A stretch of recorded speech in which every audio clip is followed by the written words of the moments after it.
Dobrodošli na predstave Odilo, zatamnjenje, oratorijum slovenskog mladinskog gledališća koje je rađeno u koprodukciji sa kinom Šiška.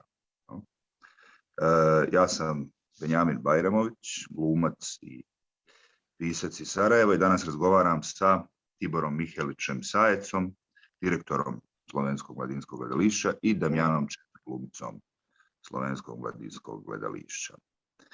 Pa za početak, ovu predstavu režira Dragan Žilinov i čini mi se da je tekstualni predložak dosta zanimljiv i, kako da kažem, nekonvencionalan. Pa bi me samo zanimalo za početak kakav je bio tekstualni predložak i kako se došlo do ove vrste teksta u predstavi. Mogu možda početi ja. U stvari polazište ove predstave bio je tekst golema, masovna drama, mislim da je to njegov prvi dramski tekst filozofa Petra Mlakara, kojeg možda neko poznaje kao suradnika i ideologa NSK-a. Puno je radio i sa Laibachom, 300 verschiedene Krawalen, to znači on je još dalje dio gibanja koji se poznaje kao Neue Slovenische Kunst, ali pošto se ovaj tekst puno bavio samo jednom razdobljem ovog lika, ovog velikog antijunaka Odila Globočnika, Dragan je skužio da treba stvar proširiti.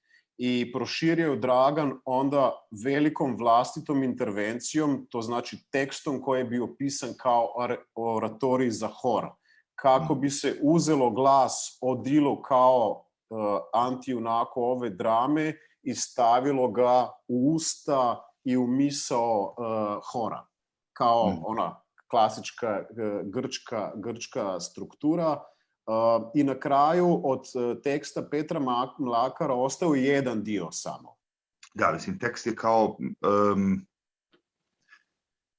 on se otvara horom, kao u nekoj grčkoj tragediji u kojoj sam hor kaže mi ćemo biti glas Odila Globočnika.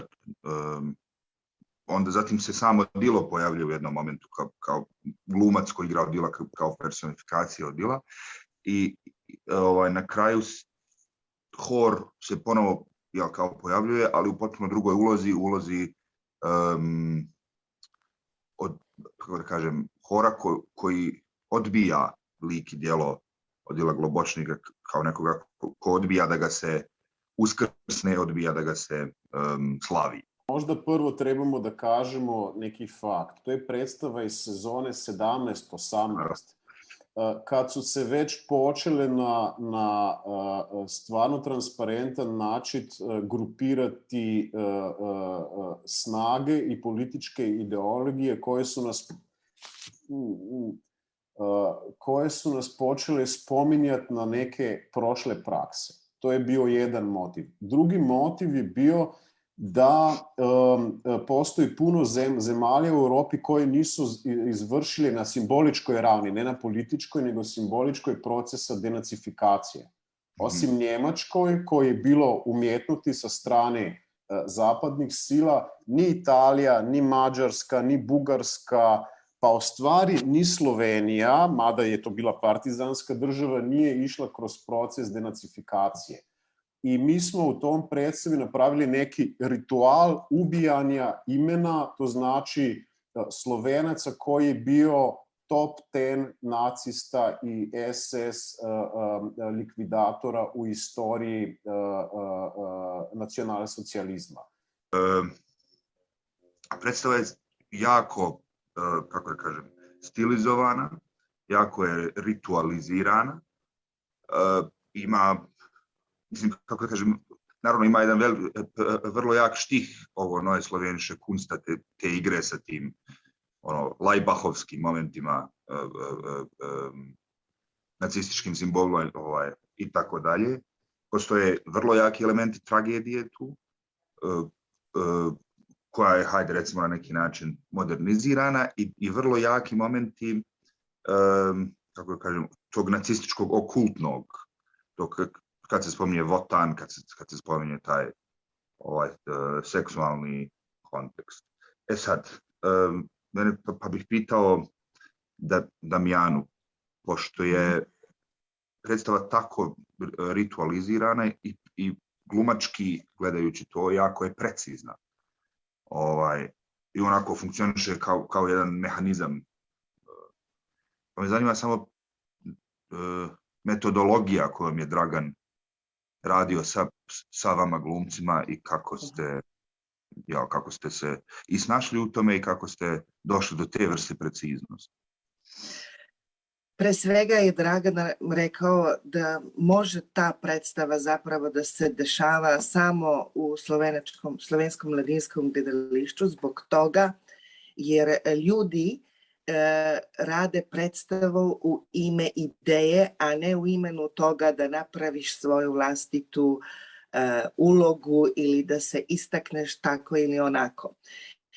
I da je, rekao je vrlo precizno zašto smo mi sad hor tu, mislim kao grčki hor, da je to za njega zapravo izazov na neki način. On se i sam bojao da li će uspjeti taj zbor, jer to se zna da to nije, to traži puno od glumca, ali sa egoističnog stališta glumca malo vraća kao glumcu.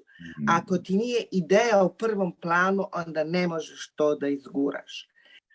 Da nije važan pojedinac, nego ta ideja, ta zakletva, taj ritual protiv tog zla koji se, kako znamo i osjetimo sada, budi po celom svetu. I da se ne bi, i zbog toga je taj hor kao simbol nečega, da nosi ideju i da tu ideju onda i znam da smo se puno raspravljali o kraju, kakav će biti kraj, šta će da bude kraj. Mi treba da zauzimamo stav prema tome, baš zbog te moćne simbolike i scenografije i toga što si rekao ti, da bi neki mogli da čitaju i naopako.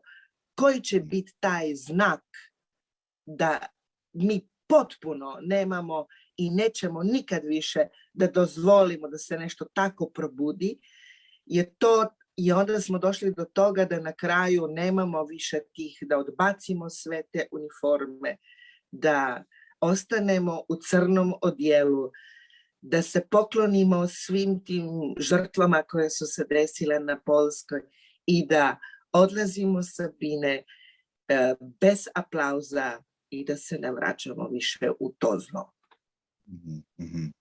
Da, ja sam se isto bio nekako, jer kao gledajući recimo prvih pol sata predstave, sa cijelom tom stvarnost i dalje je jako snažna simbolika. Ko to tako malo plaši. Ja? Ja sam se pitao dobro, ali gdje je ironija? Gdje je moment u kojem mogu da se postavim u perspektivu da to gledam, da kažem, sa ugodne strane. Nekako kao da gledam neki eksponat u muzeju. Međutim, kad je došla ta scena skidanja i otišće iz svega, onda kao, aha, evo ga. I opet je katarzis na neki drugi način kako smo inače. To je, ja mislim da je to jako bitna predstava koju nisu ni do kraja shvatili, mislim, zapravo njenu veličinu, mislim, njenu poruku, jesu, ali ne toliko koliko bi trebali, razumeš, koliko je važna. Ja mislim da je to sada u tim vremenima da bi trebala, i zbog toga mi je jako drago da je ta predstava na tom festivalu, gde su mladi ljudi, gde se razmišlja o tome šta je bitno, zašto mi uopšte radimo taj posao, šta je taj put i zbog čega se bavimo time. I u tome je Dragan jako precizan i zna zapravo to da napravi iz tog puta da svi nešto naučimo. To je mukotrpan put, ali on je napravio, recimo, to nije ni tajna, napravio da mi, jer je to oratorij, jer je to zapravo i svaka pauza je potpuna otmuku disciplina. Da. To je na neki način da ti osjetiš sve to zlo kako je išlo. Do tačke tačno i precizno i premišljeno i kako treba prepoznat to zlo na kraju. Benjamin, ironija nije toliko na nivoju pozorišne forme, mislim, jeste subverzivna afirmacija, a možda više na nivoju osobine, pošto Odila u slovenačkoj historiografiji uskoro nije bilo.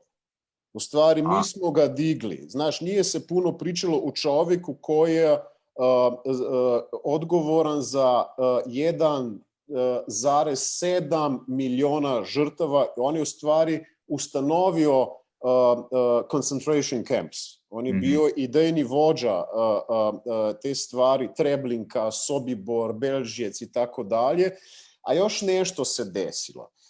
Falio neki kritički, mislim, predstava i kritika per se, ali neki link koji je onda pronašao Janez Pipan, koji je bio introspektor, pomoć Draganu Živodinovu. Odilo se nakon Poljske vratio u Trst i preuzeo isto concentration camp Rižarna, ali niko nije našao dokumenta koji bi spojio Odila sa sloveničkim domobranskim gibanjem.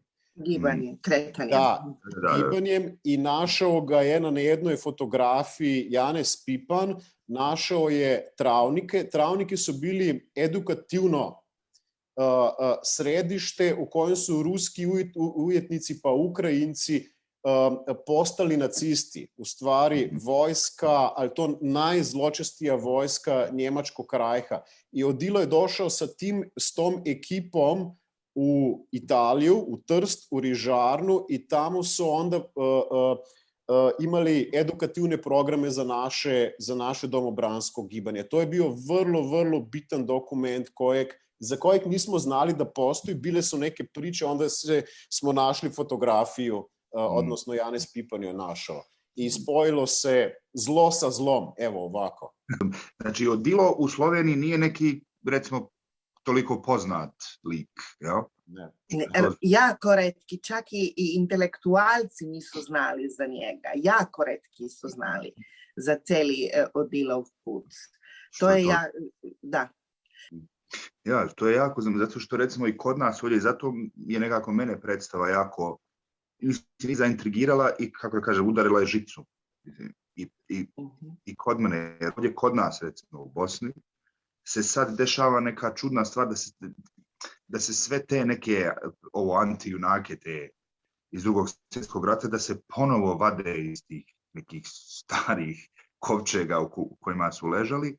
I ovdje se dešava neka čudna kombinacija u kojima se mi ovdje kao, mislim, kako gdje, u kojem dijelu, ali u kojima se mi odrećemo njihove nacističke kao prošlosti, ali uzdižemo njihovu nacionalnu prošlost i slavimo ih kao nacionalne heroje, ali se istovremeno odrećemo njihovog fašizma, jer kao to je sramota, mislim, vrlo neka čudna kombinacija se ovdje dešava. I evo još samo, za kraj da vas pitam, pošto niko, pošto je taj ovaj lik Odilo, tako neki obskuran lik u Sloveniji očigledno, kakve su bile reakcije na predstavu u Sloveniji? Kako su ljudi reagovali? Kako je, da li im se otkrilo to kao neka strašna činjenica? Mislim, reakcije što se tiče same predstave bile su izvrsne, ali u stvari bilo je više stvarno da ta čovjek postoji i pitanje je zašto mi toga nismo znali. Mislim, nismo znali zbog toga jer Odilo nije bio rođen u Sloveniji. On je iz Trsta rođen. Njegovi su roditelji bili Slovenci, ali on je rekao u gomilu svojeg govora moje braći Slovenci. On je bilo vrlo zanimljiv. Hardcore nacista, ali nije nikada promenio svoje ime. da bi ga germanizirao ili nešto tako. On je bio Globočnik sa Č, nije ni išao u CH, ako se ja sjećam. Ne. To su bile ono samo greške, neki zapisi kad su ljudi to pisali, ali on nije, on se je Globočnik. Da, svi su ga znali pod pseudonimom Globus, zbog toga i Globus kao ovaj twist u nacističkom simbolu. Dobro. Eto, ja mislim da mi ne bi više trebali uzimati vremena, u smislu da jer možemo ovom pričati još sat i po o starim nacistima i načinima kako oni pronalaze načine da uskrsnu. Da. Hvala vam puno. Hvala tebi. Hvala tebi. Još da evo, pozovem ljude da pogledaju predstavu Odilo tamnjenje oratorijum Slovenskog mladinskog gledališća u koprodukciji sa Kinom Šiška. Hvala vam puno. Hvala. Doviđenja. Doviđenja.